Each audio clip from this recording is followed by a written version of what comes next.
The large moving truck parked in my driveway was the very first indication that something was seriously wrong. I stood frozen in place, keys still hanging from my fingers. This was no ordinary vehicle. It was a sizable professional moving van displaying Monty's moving service on its side. A truck I absolutely never hired, a relocation I never anticipated. My heart sank as I pushed open my front door and saw something I could hardly believe. There, right in my living room, were my parents systematically tearing apart my life. Emily carefully wrapped my favorite dishes in newspaper, while Ryan emptied my bookshelves, roughly shoving books into boxes. "What on earth is happening here?" I demanded, breaking the eerie silence. They startled as though they had been caught stealing, which actually described the situation perfectly. "Oh, Emily," Mom said, feigning casual surprise. "We thought you were at work." I am Emily, 35 years old, serving as deputy CEO at a sports nutrition company. 13 years of tireless effort, skipping holidays and working weeks of 70 hours, finally brought me here. 3 years ago, I earned the deputy CEO title. 2 years ago, I purchased my dream house with 4 bedrooms, granite countertops, and a backyard sanctuary where every morning's coffee feels like a triumph. But to my family, none of that means anything since I have neither a husband nor children. The questions about when I would settle down started the moment I turned 30.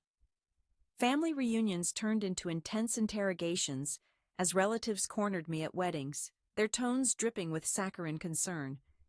"Your clock is ticking, Emily." A clock, as if I were some kind of ticking bomb needing a man to defuse me.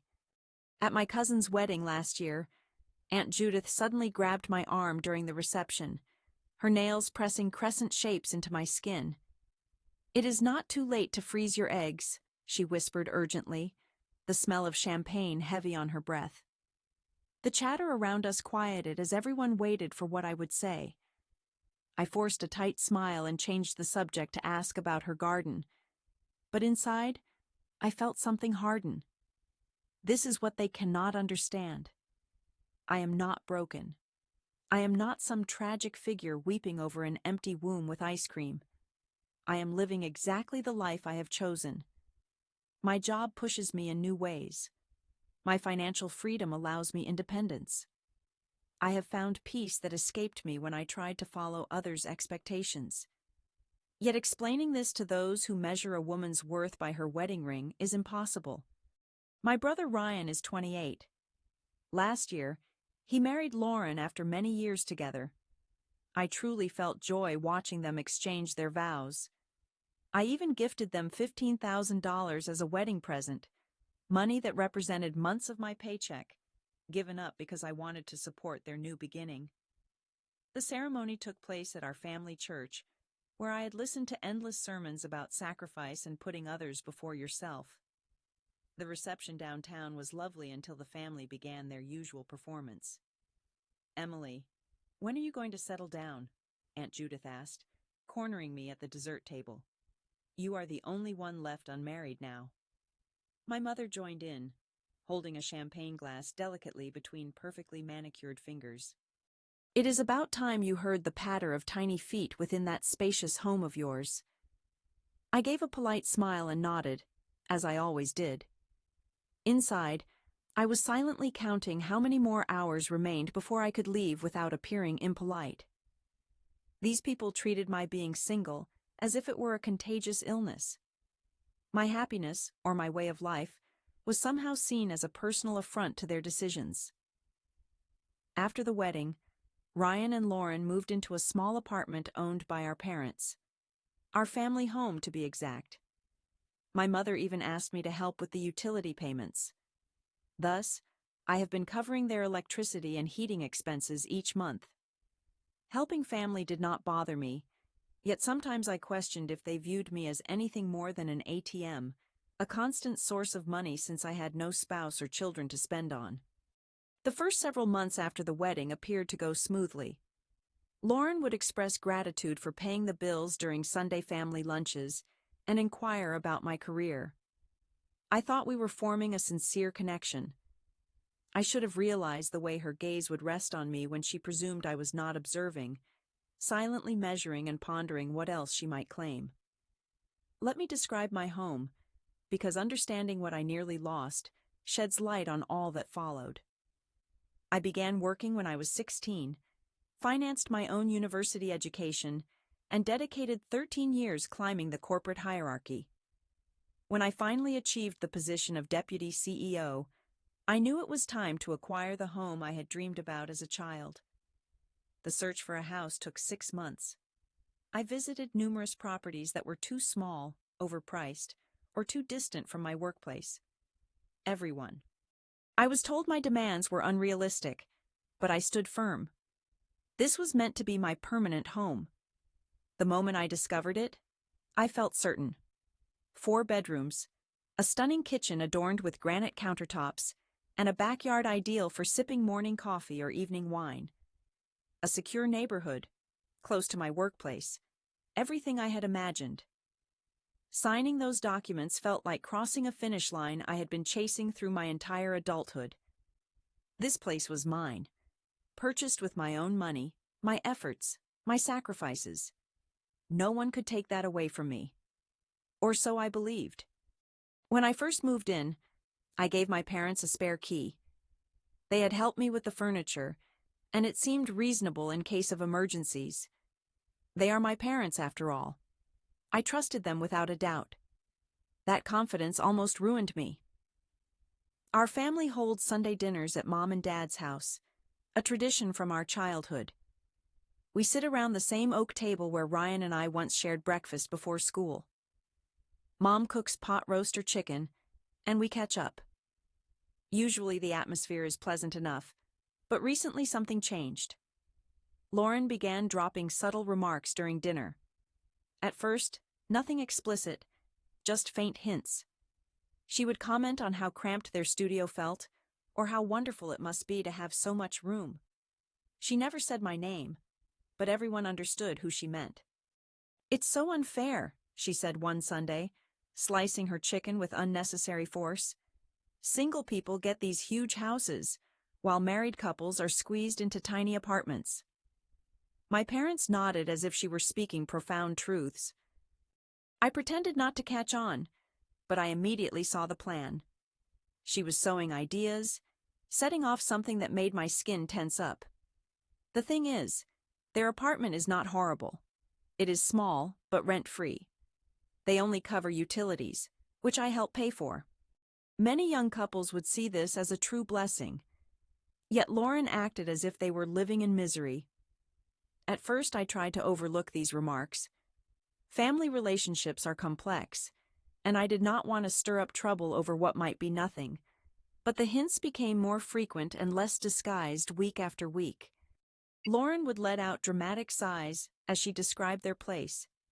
She threw sharp comments about what I must experience living in my large home. Ryan would join too, talking about future kids needing plenty of space to develop.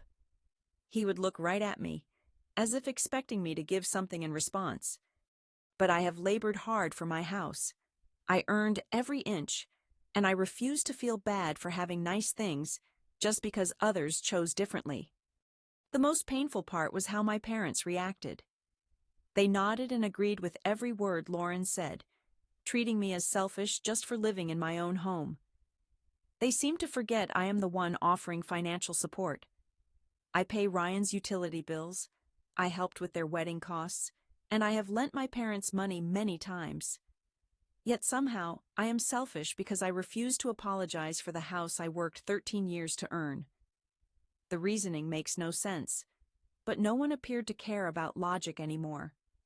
3 months after these subtle signs appeared, Sunday dinner felt strangely changed. Everyone exchanged loaded glances. My parents, Ryan, Lauren, as though they were sharing some magnificent secret. Lauren's smile could not be concealed. It was different from her usual polite expression, a victorious grin barely restrained. Ryan kept resting his hand gently on her abdomen, as if guarding something precious. I quickly understood what was happening. I thought, Lauren is expecting. Watching them communicate silently, it became clear they intended to reveal their news tonight. I felt a sincere happiness for them.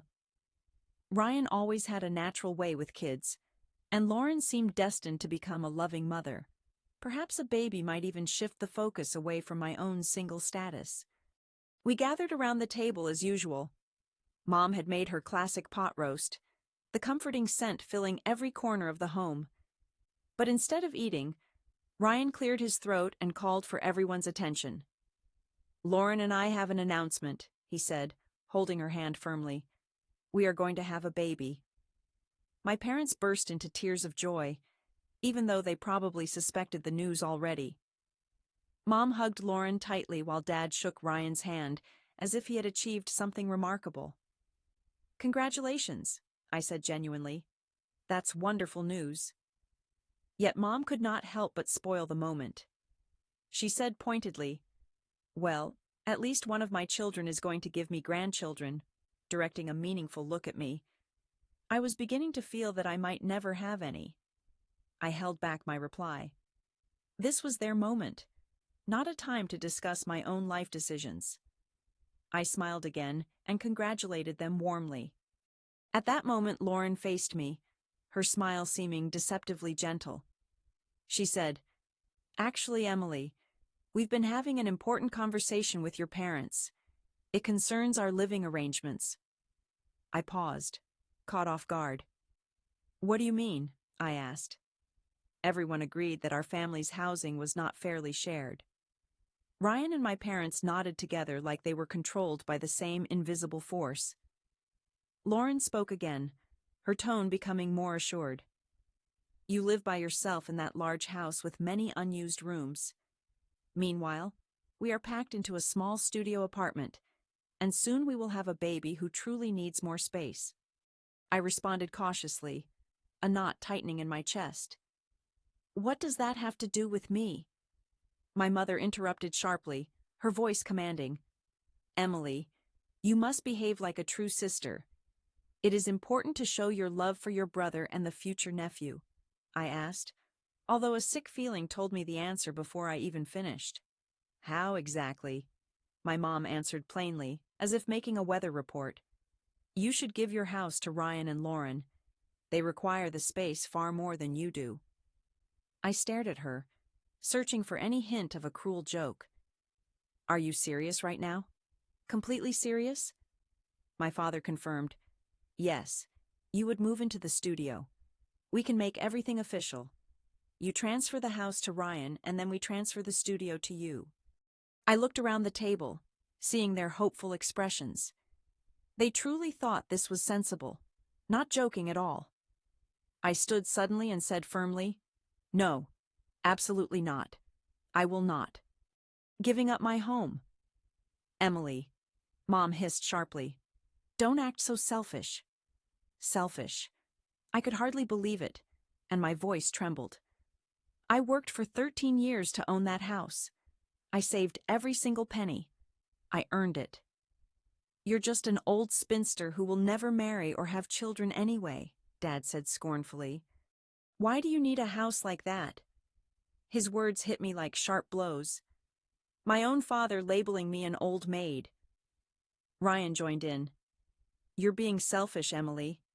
Family is meant to support family." "Selfish?" I laughed bitterly. "I gave you $15,000 for your wedding. I cover your monthly utilities. How exactly am I being selfish?" "That is different," Ryan insisted.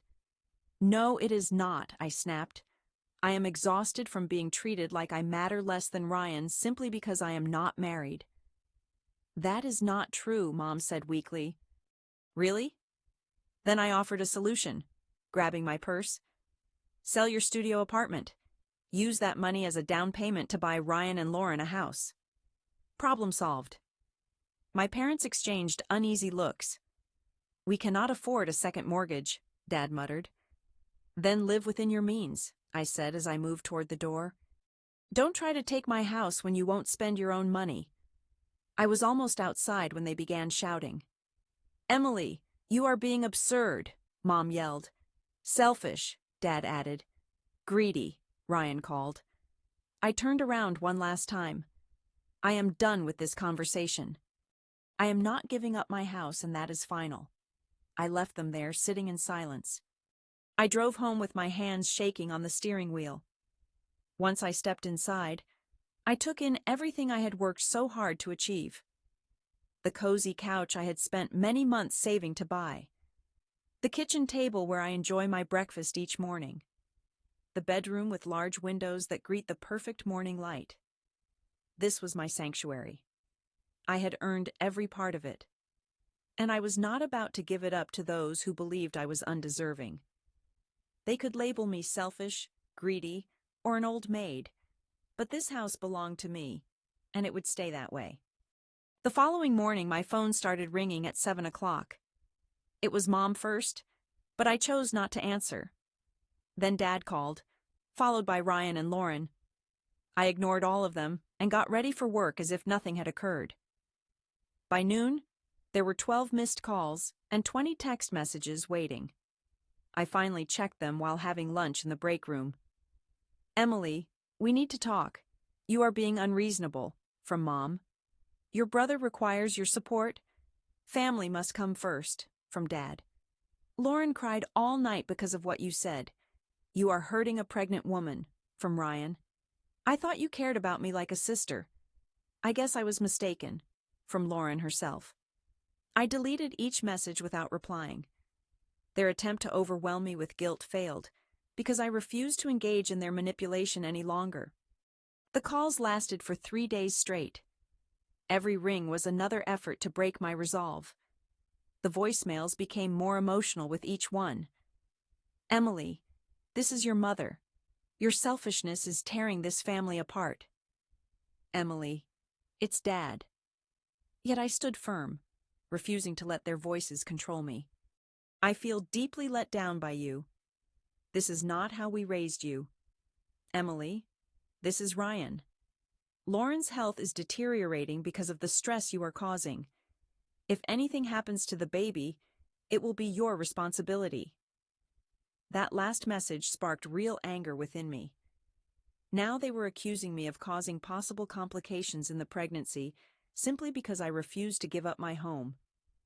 It was both manipulative and disgusting. I decided to show the text to my coworker, Allison. She has known me for 8 years and understands my family situation well. Are they serious? She questioned after reading Ryan's message about the baby. They are genuinely trying to make you feel guilty over this. Apparently, I sighed heavily. According to their logic, I am single-handedly ruining a pregnancy by not surrendering my house.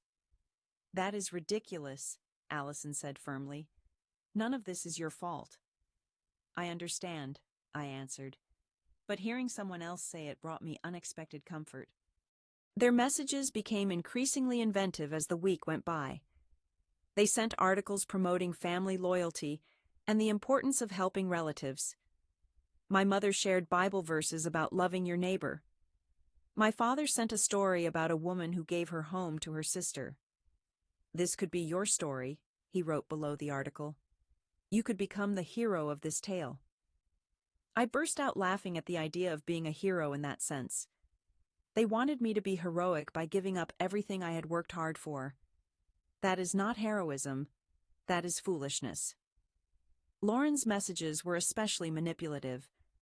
She sent ultrasound pictures tagged, "Your nephew needs a room. Don't you want him to live well?" She even sent photos of their tiny studio, captioned, "Is this truly where you want your family to stay?" I wanted to remind her that she had been living there without paying rent, but replying would only fuel their persistence. By the end of the week, the messages finally tapered off. I thought maybe they had accepted my choice. I should have realized otherwise. That Friday, I went to work as usual, but developed a fever and a pounding headache around midday. I felt as if I had been hit by a truck. I told my manager I needed to leave early. Around 2 in the afternoon, I pulled into my driveway and immediately sensed that something was off. A large moving van marked Monty's Moving Service was parked in front of my house. My parents' car was stationed behind it. My heart started to race. What on earth were they doing? I used my key to unlock my own door and faced the unbelievable. My parents were inside, packing up my things. Mom was carefully wrapping dishes in old newspapers while Dad was filling boxes with books from the shelves. "What the hell is happening here?" I shouted. They startled, guilt flickering briefly across their faces before quickly vanishing. "Oh, Emily," Mom said casually, "we thought you were at work." "I asked you a question," I said, trying to keep my voice calm. "What are you doing in my home?" "We're helping you move," Mom explained in a tone like she was talking about the weather. "Ryan and Lauren are moving in here, and you're moving to their studio apartment." "I told you I am not doing that," I said, voice rising. "I told you over and over." "We all agreed you do not require this much space," Dad remarked without looking up from packing books. "It is unfair for you to have all this room when they are expecting a child." I responded firmly, "I do not care what you decided. This is my home." They went on packing as if I were invisible. Mom folded a sweater and put it in a box. Dad carefully wrapped a picture frame and added it to his growing stack. "Stop," I demanded. "Stop packing my things immediately." Mom sighed and said, "Emily, please do not make this more difficult than it needs to be." In that moment, something inside me broke. I went upstairs to my bedroom and called the police. "I need to report a break-in," I told the dispatcher. "People have broken into my house and they are packing my belongings." She asked, "Are you in immediate danger?" I replied, "No, but they are stealing my things and refusing to leave." "We will send someone right away," she assured me. The police arrived within 5 minutes. 2 officers approached the door, and I explained the entire situation. My parents tried to dismiss it as a simple misunderstanding. "Officer, this is our daughter," Dad said calmly. "We are just helping her move." The first officer asked, "Did she invite you to help?" Dad hesitated before the officer turned to me, asking, "Did you give them permission to be here?" I responded firmly, "Absolutely not. I have told them repeatedly that I am not relocating anywhere." The officers exchanged glances and then addressed my parents. "Sir, ma'am, you need to come with us." Mom yelled, "This is ridiculous. She is our daughter." "That does not give you the right to enter her house without permission," the second officer clarified. Mom began screaming while Dad actually tried to hit one of the officers. They detained my parents right there in my living room. I saw them being taken away as the moving crew looked on, bewildered. "What about our belongings?" one mover asked. "Put everything back exactly where you found it," I replied, "and send the invoice to whoever hired you." After everyone left, I sat down in my kitchen, struggling to make sense of what had just occurred. My own parents had broken into my home and tried to force me to leave. They truly believed they had the authority to decide what was best for me and simply enforce it. A couple of hours later, my phone rang. Mom, calling from the police station. "Emily, you have to drop these charges," she insisted. "We are your parents. We were only trying to help." "No," I said softly. "I am done with all of you." "You cannot be serious," she gasped. "I am completely serious," I replied, and ended the call. The next morning, I went back to the police station and refused to withdraw the charges. My parents would have to face the consequences of their behavior. I was no longer willing to let them walk all over me. They were released on bail that evening. I anticipated immediate angry calls, but instead received a call from my grandmother the following day. She sounded worn out. "Emily, your parents are very distressed," she said. "They cannot believe you actually had them arrested." "They broke into my home, Grandma," I explained. "They were packing my things without asking me first." I know," she sighed. "I told them you were right to hold on to your house. But calling the police on your own parents is a serious step." What else was I supposed to do? Politely ask them to stop taking my belongings? "I don't know," she admitted. This entire situation is chaotic, but you can't let it tear your family apart. I replied firmly, I didn't ruin anything. They brought this on themselves. After ending the call with Grandma, I heard nothing for 3 days. The silence was refreshing. No angry phone calls, no guilt trips by text, no more demands about my house. Just peace. Then a letter arrived in the mail. It was from my mother, written carefully in her neat handwriting on elegant stationery. It read, Emily, after a lot of thought and discussing with your father and brother, we have chosen to disown you. You are no longer our daughter. Your selfish choices show you do not care about your family. You preferred a house over your own flesh and blood. We will not reach out to you again and do not want you to contact us. Instead of Love Mom, it was signed Former Mother. I read the letter twice and then set it on my kitchen table. I expected to feel crushed, hurt, or angry, but instead, I felt an unexpected emotion. Relief. Pure relief. They believed this letter would break me. They imagined me crying and begging for forgiveness. Yet I felt free. Finally, I was released from their endless criticism, constant demands, and emotional manipulation. The weeks that followed were the most tranquil I had experienced in many years. I went to work, returned to my peaceful home, and did whatever I wished. No Sunday meals, no family conflicts, no one accusing me of being selfish for living my own life.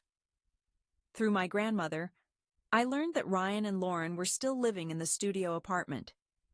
She said during one of our conversations, they are managing. The baby is due soon, and they are getting by. I asked about my parents. Grandma explained, they are thinking about selling their house in the studio. They want to use the money to buy 2 places, one for themselves and one for Ryan and Lauren. I pointed out that they could have done that from the start instead of trying to take my house. Grandma softly admitted, I believe they just wanted to take advantage of you. They didn't expect you to resist. Later I found out they had been plotting this for months. They had convinced themselves that I did not deserve my house because I was single and without children. They thought I would be too compliant to refuse and too eager to keep peace within the family. They were mistaken on both points.